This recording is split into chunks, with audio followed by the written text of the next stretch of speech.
Easter Sunday के लिए Easter संडेनि थाखाय खान्थालजों माबा संदों बायरायावसो मानसि बुरजाना बिराद गिदिर सारायाव होखानांगौ जानानै फैयो आरो नायदो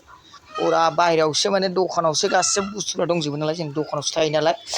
दा दिनै फामु जानाय बायदि बायरायावनो संदों रायजोफोर नायदो फुरा होखावखाबाय आङो बोरमा बेदरजों खान्थालजों नै मोनबाय दा जाजानाय अबस्था जाबाय ईस्टर संडेनि बहुत मेहनत खालामनानै संदों दा जोङो गोसो खुसियै फिसा फिसौ गासिबो मिलायनानै बेखौ जागोन आरो दा ईस्टर संडे के लिए इसको बनाया था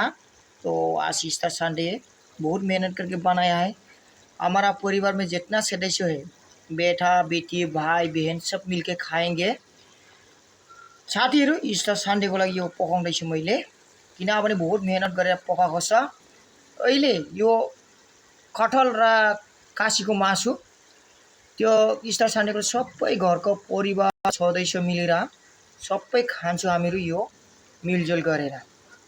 आजको भिडियो त्यति नै हो लाइक गर्नु शेयर गर्नु दिनैनि भिडियो एसेनोसै लाइक खालामदो शेयर खालामदो आज का वीडियो इतना ही है लाइक करो शेयर करो देखो